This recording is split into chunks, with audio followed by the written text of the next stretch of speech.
we looking here? Okay. Make sure the stash looks nice as usual. All right. And shame I can't do anything else about the face, right? Like that's the only thing that's working.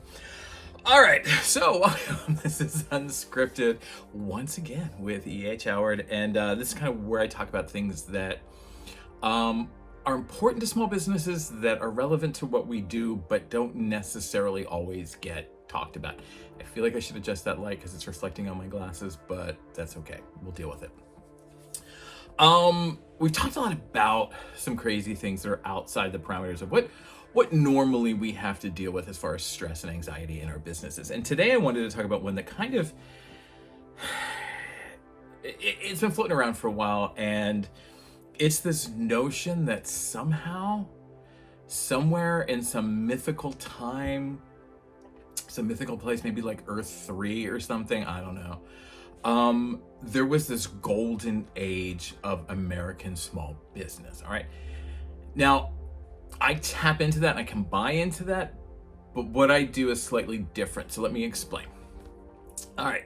So there is this idea that somehow 25, 30, 40, 50, 60 years ago, who knows? There's no specific day, right? There's no specific time, that there was somehow this golden age where everybody who wanted to start a business could start a business, and there was no such thing as competition, and the rivers ran with gold, and everybody was full and way too much to eat, and business was happy, and you would close the doors at 5 o'clock and go home because you had made the money for the day, and everything was great. It's a fucking dream. Those days never happened. They never existed. They never will. And being a small self-employed business has never fucking been easy. Ever, ever, ever. All right. If it was, then there would still be a golden age of small business, right? If these streets were raging with gold, there would be less people that are in debt because their businesses failed. Their businesses went out because they were put out by bigger businesses, all right? There is no golden age of anything. Everything that we look back on, we look back in with hindsight, all right? We somehow think because when we were kids, what we saw happening on downtown Main Street is and should be the norm now. Do you think Mr. Jones, who owned the paint and hardware store, or Mr. Smith, who owned the shoe store, you don't think they were working every week? How many shoes did Mr. Smith have to sell to make the rent? Okay. It's still the same thing. We still struggle. Okay, maybe there aren't things like the internet and all these other little added expenses, but there were expenses back then. How do you think you sold back those days, right? Like, you had to literally go around town, shake hands and kiss babies and be like, come into my business, or rely on foot traffic. You couldn't afford to take out a television ad. You couldn't afford to take out a radio ad. At best, if you were lucky, you took out an ad in the newspaper maybe once a year, twice a year, and that was a couple of $100. So it wasn't any golden time, all right? There was no such thing as a golden time. And the problem with that is it has affected consumers and it has affected business owners, because we seem to think somehow there was. And if we put our heads down and we work hard, we can bring those days back. If we really think about it, if we focus. The problem is there are Main Street businesses out there and no one's going to them, all right? They're all going to the Walmarts, they're all going to the Targets, because there are three things consumers are desperate to have: price, convenience, and availability, or price selection and availability. They want to know that they can get it at the price they want, when they want it I want it today, I want it in this color, and I want it for this price. But the fourth one is they want it with the service of small business. They want to feel like they are being treated like royalty when they come in to buy a $3 thing, okay? That is the problem that we have, all right? As a business, you are struggling with trying to deal with these unrealistic expectations that somehow there's a golden world out there that, you know, if I work hard and I appease all of these people, somehow the spigots will open and money will flow to me. It ain't gonna happen. I hate to be the one to break it to you. Now, you're probably thinking, well, you're always talking about the good old days. You're always talking about Main Street. Yes. However, what I'm talking about is bringing the ideas that drove Main Street back to Main Street, okay? So, focusing on purchasing at small businesses, all right? If you are upset at price gouging, if you are upset at the prices you're paying for big box retailers, you are going to have to make some compromises. You are going to have to be like, all right, I really, really, really want the service that comes from a small business. I really, really want that. I'm okay with having a slightly less grandiose selection, a slightly more difficult time with availability, and maybe I'll pay a little bit more. But in the end, I'm helping a fellow small business. I'm doing something for myself. I feel good about things, all right? Those are the kinds of ideas, courtesy, customer service, building relationships, really focusing on spending money with people who appreciate it, who understand why we're there and really want to help us with a problem, as opposed to a big business where we're just, if you don't want it, get out of the way, because there's 10 people behind you that will take it for an even higher price than I'm selling it, all right? And so I think collectively we need to start taking that shift, all right? We need to start thinking about going less to Target and going more to some of these small businesses, because there is never going to be a golden age, but that doesn't mean that we can't bring small businesses back. We can't help them survive another day, all right?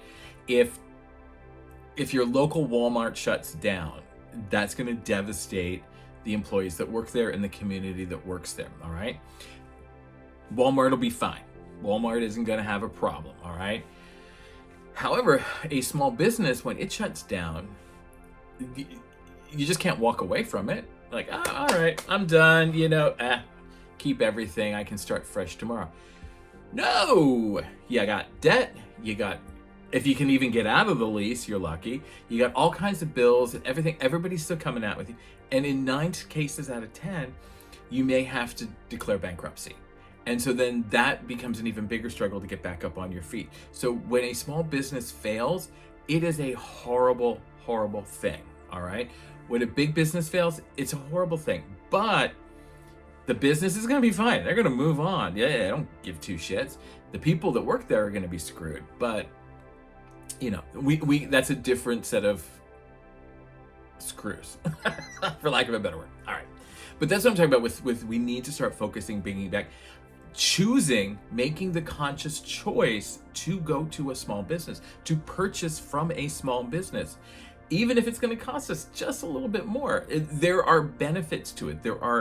And the more successful the few small businesses that are existing, the more opportunity that are going to come in. And it seems like there is a collective consciousness right now that small business is really the road for most Americans. Most people come here to start a business, and I'm not talking like a Walmart. Most people come here to start a small business. Most people here, when they lose their job, when they get displaced, whatever, their first gut reaction is to start a small business.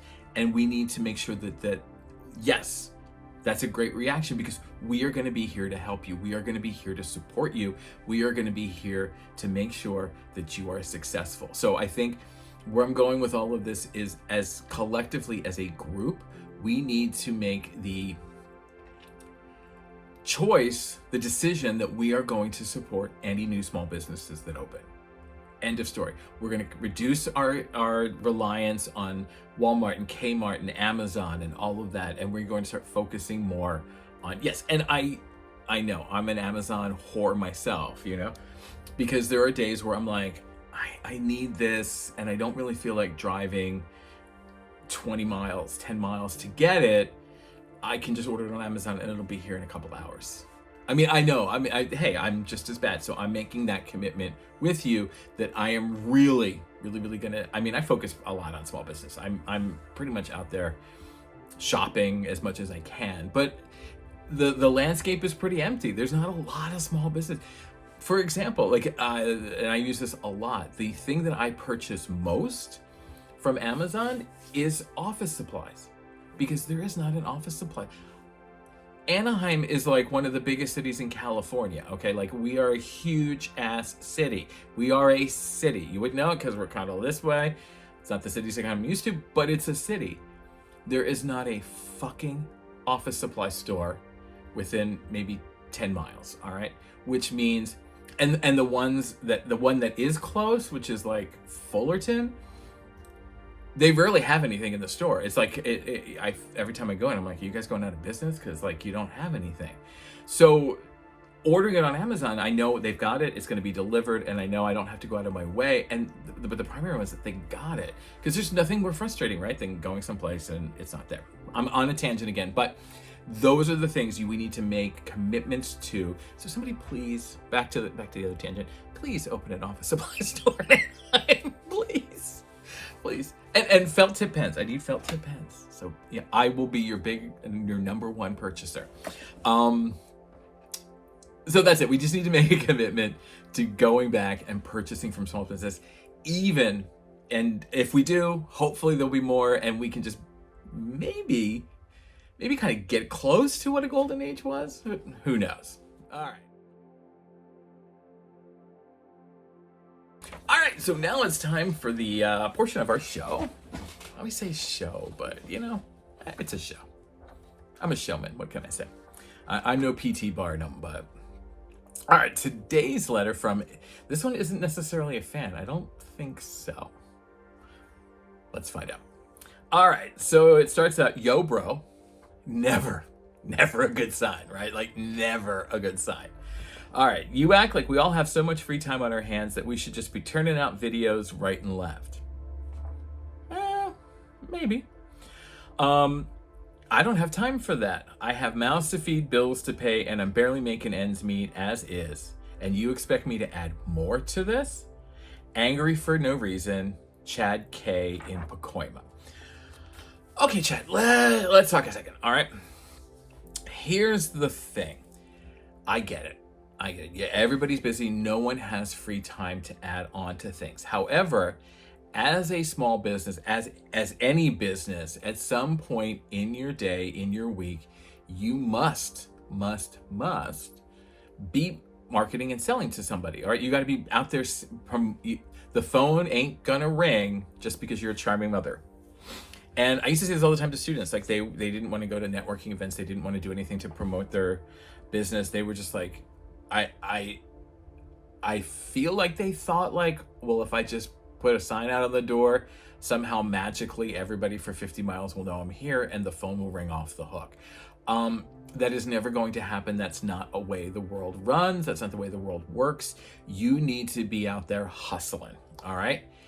You don't have the time to be out there hustling, all right?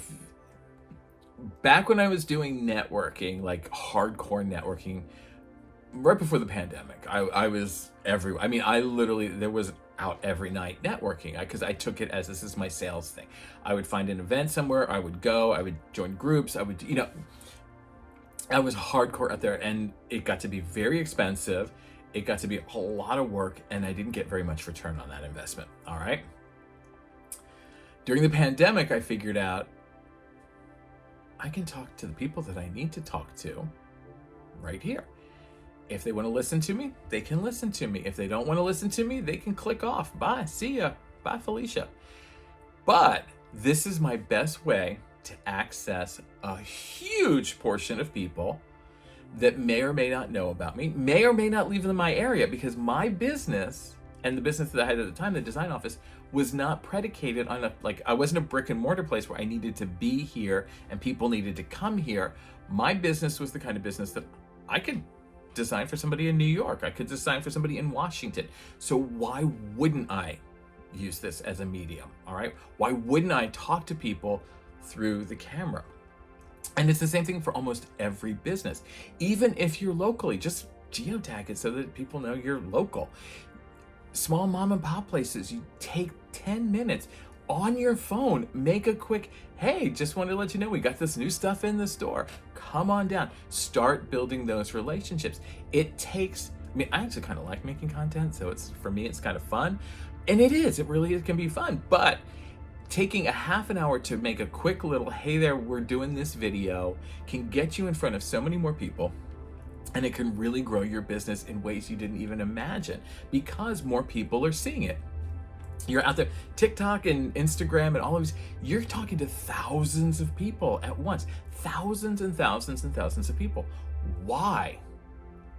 Why would you not do that? If somebody came to you and said, I want you to speak at an event, it's going to be a huge industry event. Everybody from around the country is going to be here. We're looking to have, 20,000 people attend. Do you want to be the keynote speaker?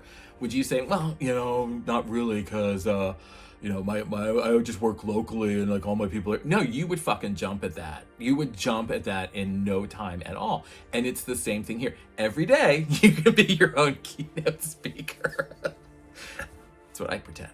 So that's why I would say you need to make content. You need to be out there doing it. You gotta, it will take like the first couple of times it's gonna take a while, all right? It's gonna take like an hour or two, but you'll hone it down and you'll get it down. I can bang out a video in like 15 minutes. So that's my suggestion to you. All right. So this has been Unscripted yet again with me, E.H. Howard. And I get it. I don't think I say anything that's too crazy. I fucking cuss a lot, but that's okay. That's, fucking me. Yeah, I would give Joe Pesci a run for his money some days. But that's, my dad was in the trucking industry. My first word was shit, so, it's all downhill from there. Make sure you follow me for more of these jams. Follow me on social media. I'm E.H. Howard everywhere. Visit my website, ehhoward.com. I'm so excited about making videos, I completely forgot. ehhoward.com, lots of great stuff there, content to help you grow your business, expand your sales and marketing, take your existing skills and take them up to the next level. I wanted that site to be, and kind of what I wanted to do with all of this was to be a resource and opportunities that I didn't have when I started my business years ago. And so that's the goal. I want to give you content and tools and things to help you be a better business, not to re-educate you or teach it, but to take what you know and apply them in different ways, like making content. So make sure you join the tribe. There's all kinds of discounts. We're doing great things in the future. In 2025, we're going to do clinics and that kind of fun stuff. So I think that's everything. At the end of these, I kind of forget. I really should write them down and read from notes, but what the hell. All right, I will see you in the next video. Hopefully I haven't turned you off too much. All right, I'll see you then. Bye.